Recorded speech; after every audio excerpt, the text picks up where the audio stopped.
আমি চাচ্ছিলাম ম্যাটারনিটি লিভের দিনগুলোকে একটু কাজে লাগাই। আগে যখন জব করতাম তখন তো প্রচুর অ্যাক্টিভ ছিলাম, কোনো না কোনো কাজ আমার থাকতোই, কিন্তু এখন যেন সময়টা যাচ্ছেই না। তাই আমি এবং আমার হাজবেন্ড মিলে প্রতিদিনই চেষ্টা করি কোনো না কোনো অ্যাক্টিভিটি করার। সো আজকের প্ল্যান ছিল আমার ছোট্ট একটা গ্লাস ক্যাবিনেটকে নতুন লুক দেওয়ার, আর তাই আমার হাজবেন্ডকে বললাম বাজার থেকে যেয়ে প্রয়োজনীয় জিনিসগুলো কিনে আনার জন্য।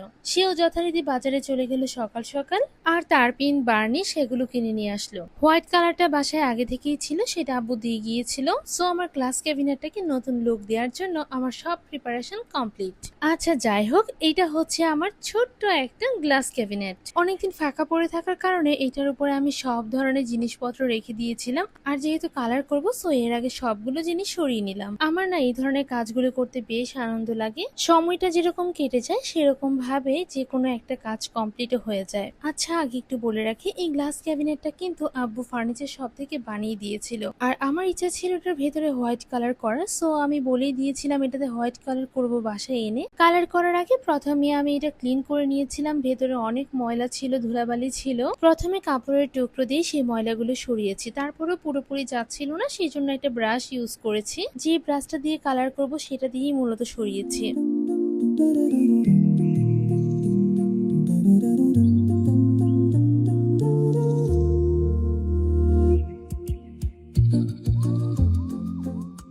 এরপর দেখতে পেলাম ভেতরে কয়েকটা জায়গায় স্পট ছিল, সো আমার হাজবেন্ড সেগুলোতে পুডিং ইউজ করে দিয়েছে। এরপর ভেতরের পুরো অংশে আমরা দুজন মিলে রং করে নিয়েছি। এর মধ্যে নাওয়াফ আবার অনেক কান্নাকাটি করছিল, সো আমি অল্প একটু কালার করেই চলে গিয়েছিলাম। দেন আমার হাজবেন্ডই পুরোটাতে কালার করেছে। মূলত এটাতে দুইবারে কালার করা হয়েছে, প্রথমে একবার করে শুকিয়ে যাওয়ার পর আবার করা হয়েছে। এটা করা হয়েছে কারণ যেন কালারটা ভালোভাবে ফুটে ওঠে।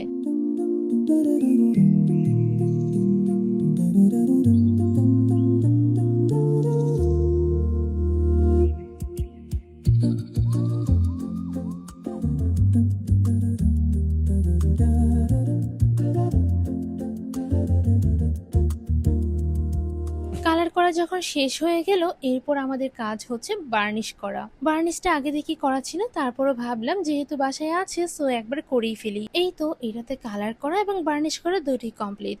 এখন আমার কাজ হচ্ছে এটাতে লাইটিং অ্যাড করা। মূলত আমার আগে থেকেই প্ল্যান ছিল এই গ্লাস ক্যাবিনেটটাতে আমি লাইট অ্যাড করব। এগুলো হলো রিচার্জেবল স্পটলাইট, আর এগুলো কিন্তু আমাদের বিজনেস পেজ বাণিজ্যতেই পাওয়া যায়। এই রিচার্জেবল স্পটলাইট গুলো কিন্তু বেশ সুন্দর, আর যেহেতু রিচার্জ করা যায় সো এটা ইউজ করাটাই বেটার হবে। এন্ড এটার আরেকটা সুবিধা হচ্ছে এর দুই পাশে কিন্তু ম্যাগনেট দেয়া থাকে, সো আমি যখন ইচ্ছে তখনই খুলে রিচার্জ করতে পারি। সেট আপ করার আগে আমি সবগুলো স্টিকার খুলে নিয়েছি এবং ডাবল টেপ গুলো লাগিয়ে নিয়েছি।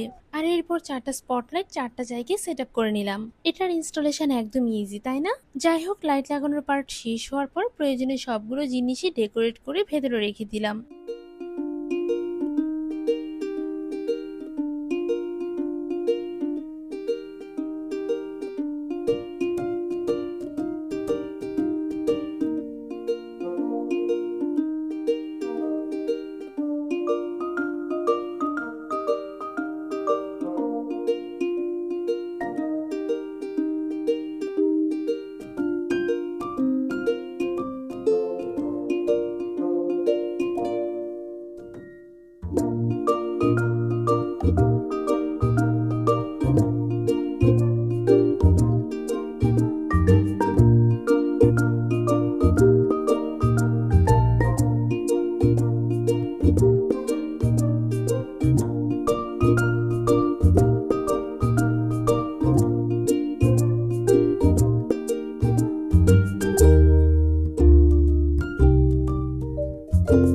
আচ্ছা গ্লাস ক্যাবিনেট তো ডেকোরেট করা শেষ, এটার উপরের ওয়ালটুকু যদি ফাঁকা থাকে তাহলে কি ভালো লাগবে বলেন? তাই আমি বাসায় থাকা তিনটা ওয়াল প্লেসমেন্ট দিয়ে ওয়াল ডেকোর করে নিলাম। বাসা চেঞ্জ করার পর এগুলো যে কোথায় ছিল সো আমার খুঁজে পেতে একটু ব্যাগ পোহাতে হয়েছে। ওকে, আমার ওয়াল ডেকোরও শেষ। এরপর গ্লাস ক্যাবিনেটের উপরে ছোট্ট একটা ফ্লাওয়ার ভাস রেখে দিলাম, একদমই সিম্পল লুক। আচ্ছা এবার তোমাদের সাথে আমি একটু আমার কেনাকাটাগুলো শেয়ার করি, আর গ্লাস ক্যাবিনেটের ফাইনাল লুকটা সবার শেষে শেয়ার করব, কারণ ওইটুকু সিন আমি রাতে শুট করেছি। নতুন বাসায় উঠবো বলে ওয়াল হ্যাঙ্গিং করার মতো কিছু জিনিস আগেই কিনে রেখেছিলাম, মূলত কিচেনটাকে একটু ডেকোরেট করব এবং এন্ট্রি ওয়েটাকে ডেকোরেট করার জন্য। আর কিচেন ডেকোরেশনের ভিডিওগুলো চেষ্টা করব তোমাদের সাথে শেয়ার করার জন্য। আচ্ছা এই জিনিসগুলো কেমন হয়েছে সেটা কিন্তু অবশ্যই কমেন্ট করে জানাবে। আর এগুলো আমি কোন পেজ থেকে নিয়েছি সেটা আমার এক্স্যাক্টলি মনে নেই, তাই কেউ জিজ্ঞেস করলে বলতে পারবো না। ওকে, এবার চলো দেখে নিই রাতের বেলা আমার গ্লাস ক্যাবিনেটটা দেখতে কেমন লাগে। এই যে এটা হলো আমার গ্লাস ক্যাবিনেটের final look. Warm light add করার কারণে অনেক বেশি সুন্দর লাগছে, তাই না? যাই হোক, আমার ভিডিওটা আজকে এই পর্যন্তই। আর হ্যাঁ, আমার গ্লাস ক্যাবিনেট ডেকোরেশনটা কেমন লাগলো সেটা কিন্তু জানাতে ভুলবে না। Thanks for watching.